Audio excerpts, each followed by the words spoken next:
Good morning students. आज का हमारा जो नेक्स्ट टॉपिक है वो है हमारा second chapter principles of management. सबसे जो है मोस्ट इम्पोर्टेंट चैप्टर्स जिनको हम बोल सकते हैं बीएसटी में, उनमें से एक है। ठीक है, तो क्योंकि इसमें से कंफर्म आपके क्वेश्चंस आएंगे ही आएंगे, तो आपको बहुत अच्छे से ये पढ़ना है। कहीं भी कोई भी प्रॉब्लम हो तो आप मेरे से पूछ सकते हैं यहाँ पे। तो चैप्टर की शुरुआत करते हैं concept, nature and significance of management of principles से। ठीक है, तो सबसे पहले हम पढ़ते हैं कॉन्सेप्ट क्या होता है मैनेजमेंट का। तो जो मैनेजमेंट प्रिंसिपल्स का तो जो मैनेजमेंट प्रिंसिपल्स हैं उनको हम जर्नल स्टेटमेंट्स बोलते हैं। ठीक है, आमतौर पे प्रिंसिपल का मतलब होता है सिद्धांत, यूनिवर्सल ट्रुथ्स के बारे में जो स्टेटमेंट्स आपकी होती हैं उनको हम प्रिंसिपल्स कहते हैं। ठीक है, ये रिजिड होते हैं काफ़ी, इनमें आप अपने अकॉर्डिंग कोई चेंज नहीं कर सकते हैं। मैं बात कर रही हूँ प्रिंसिपल्स की। प्रिंसिपल्स में आप कोई चेंज नहीं कर सकते।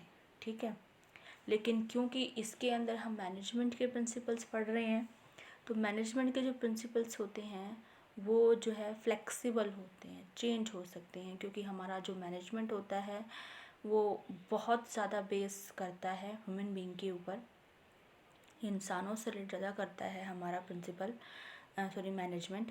तो ऐसी कंडीशन में आपका मैनेजमेंट, क्योंकि ओवरऑल जो एक्टिविटीज़ ह्यूमन बीइंग कर रहा है उन पे फोकस करता है, और जो हमारे इन्वायरमेंट है उसके फैक्टर्स भी चेंज होते रहते हैं, इसीलिए हम सेम प्रिंसिपल को कंटिन्यू नहीं कर पाते हैं।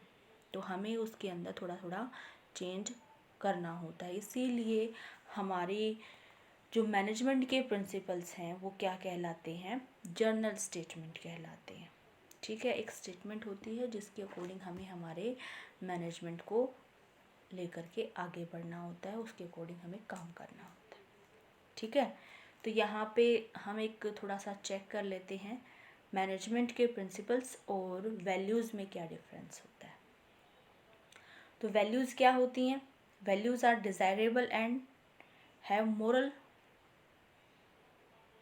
consideration, whereas principles are the statement of truth और guidelines for behavior। यहाँ पे आपको ये बताया है कि जो वैल्यूज़ होती हैं आपकी वो क्या होती हैं, आपकी जो मोरल वैल्यूज़ जिनको हम बोल सकते हैं, जो जनरल सोसाइटी के अंदर हम किसी भी पर्सन से रिक्वायर्ड होती हैं, हम चाहते हैं कि वो चीज़ें फॉलो की जाएं, हमारी वैल्यूज़ कहलाती हैं। जबकि हमारे जो प्रिंसिपल्स होते हैं वो गाइडलाइंस होती हैं, वो एक कोई चीज़ या कोई पर्सन या कोई लिविंग थिंग किस तरीके से बिहेव करेगी, जो जनरल स्टेटमेंट होता है उनका, वो क्या कहलाता है, आपका प्रिंसिपल कहलाता है। फिर आपको ये बताया है कि जो प्रिंसिपल्स होते हैं वो टेक्निकल होते हैं। ठीक है, जबकि वैल्यूज़ क्या होती हैं, इथिकल होती हैं, नैतिक होती हैं। ठीक है, हम सोसाइटी में कैसे बिहेव करते हैं, हमारे बिहेवियर कैसा है, हमारे जो है बात करने का तरीका कैसा है, हमारी थिंकिंग कैसी है, वो सारी चीज़ें आपकी वैल्यूज़ में आ जाती हैं। जबकि किसी काम को किस तरीके से परफॉर्म किया जाएगा, वो मेथड्स जो आपके होते हैं, वो प्रोसीजर्स जो आपकी होती हैं, वो क्या कहलाती हैं, आपके प्रिंसिपल्स कहलाते हैं। ठीक है, फिर उसके बाद हम आ जाते हैं मैनेजमेंट के प्रिंसिपल्स पे। हमारे यहाँ पे दो थ्योरी दी गई हैं हमारे चैप्टर के अंदर, एक तो फ्यूल्स के प्रिंसिपल हैं और दूसरी तरफ हमारे टेलर के प्रिंसिपल हैं। ठीक है, तो यहाँ पे जो फ्यूल के प्रिंसिपल हैं वो जनरल जो हमारे प्रिंसिपल्स हैं मैनेजमेंट के वो होंगे, और दूसरी तरफ जो हमारी टेक्निक्स हैं वो हमारी जो है साइंटिफिक टेक्निक भी बोलते हैं हम इनको। तो इन दोनों का डिफरेंस हमें यहाँ पे देखना है क्या होता है। ठीक है, तो यहाँ पे हम फर्स्ट देखते हैं management principles versus pure science. Management के प्रिंसिपल्स में और प्योर साइंस के प्रिंसिपल में क्या डिफरेंस होता है। मैं एक चीज़ बार बार बोल रही हूँ कि जो मैनेजमेंट रिलेट करता है वो ह्यूमन बीइंग से रिलेट करता है।